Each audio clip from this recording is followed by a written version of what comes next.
আজ আমি আপনাদের সাথে শেয়ার করব বিরিয়ানির রেসিপি। মাংসটি ম্যারিনেট করার জন্য পরিমাণ মতো লবণ, লঙ্কার গুঁড়ো, ধনিয়া গুঁড়ো ও হলুদ গুঁড়ো এবং কিছুটা বিরিয়ানি মশলা, সামান্য মিট মশলা ও টক দই ও পাতিলেবুর রস ও কিছুটা সর্ষের তেল দিয়ে ম্যারিনেট করব।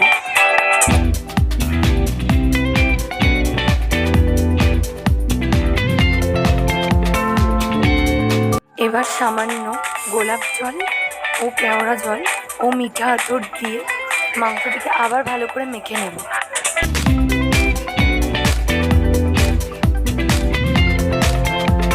এবার সেদ্ধ করে রাখা আলুগুলো ভেজে নেব।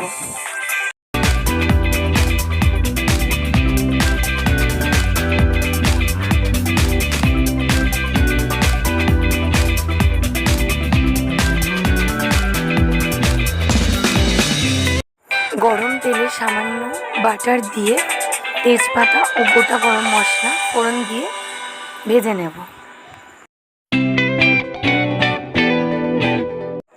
এবার পেঁয়াজ ভেজে নেব এবং পেঁয়াজটি লাল লাল করে ভাজা হয়ে গেলে তাতে আদা রসুনের পেস্ট ও কাঁচা লঙ্কা দিয়ে দেব। মশলাটি কষে গেলে ম্যারিনেট করা চিকেনটি দিয়ে দেব।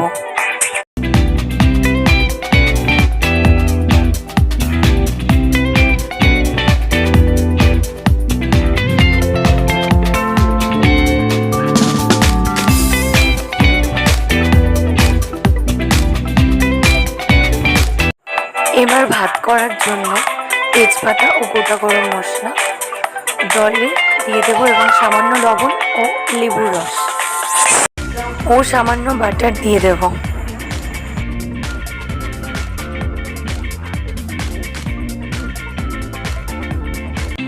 মাংসটি কষে গেলে কাসুরি মেথি ও গরম মশলা দিয়ে নামিয়ে নেব।